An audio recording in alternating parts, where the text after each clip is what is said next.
So this video is on where to manage the stuff in the donate section of the website. You want to go to, again, components and go down to Joom donation, and you can just click on Joom donation.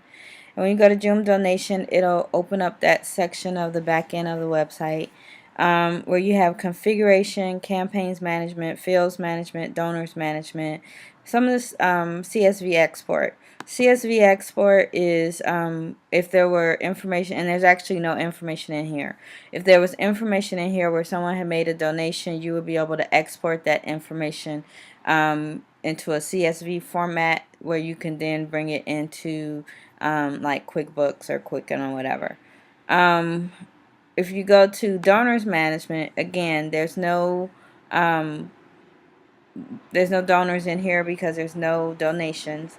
But if someone had made donations, you would see all of the information listed here: first name, last name, if there was an organization that they entered, donation date, type, frequency in the case of if it was recurring, the amount, and then the payment method. All right. Under configuration, you will see this is where you configure, like for example, if there's a campaign, like for example when you guys had the Harvest concert, you can turn on whether or not you have a campaign in here. So if I well, first let me save, and then if I refresh on the front end of the site, you'll see where you have a campaign option, and they can choose, well, tithing is the campaign that's active right now. I'm going to go ahead and turn that back off. And then you can set in there, it's just all these different things: enable recurring donations, bypass confirmation page. So there's all these different settings whereby you can, and for some of them it gives you some information in this right hand side about what it is. Under payment, this is probably one of the most important things that you'll need to know is payment methods. PayPal is what you want, and it's already checked. PayPal email, this is the email address that is associated with the PayPal account.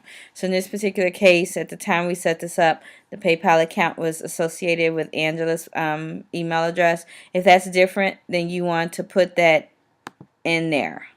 Let me just switch that to live mode. You want to put that in there. Currency, etc., all those different things. And that's really the only thing that you need to worry about in here. And then under messages, these are just like messages, and it'll tell you you got a new donation. So this is a message that is sent when somebody sends makes a donation. This is an email. When somebody makes a donation, it automatically puts in their first and last name based upon the information that they enter, and it says thank you for making a donation on our site. So all of these different notifications and different things like that, they get sent out. This is where you edit that content. Let's see. Fields, these are the fields that appear on the donation form, so you can choose whether to show something and also whether it's required. So if it's required, then they cannot proceed to the next step unless they put that information in there. And then there's some things that we don't show, like we don't require, we don't show a fax number at all. They have an option to do a comment, but it's not required. So that's where you change those different things.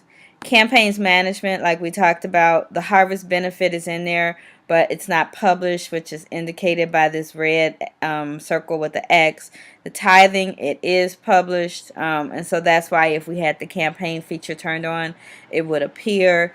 Last but not least, if we go to the translation section, under the translation section, like for the different fields and all that other kind of stuff, this is where you edit the messages that appear in all of those different places. Please enter your first name, etc. So all of those different things, this is where you change. Like if you notice that something has a typo that we missed, this is where you would go in and you would make those changes. Okay, and there's nothing under fields management.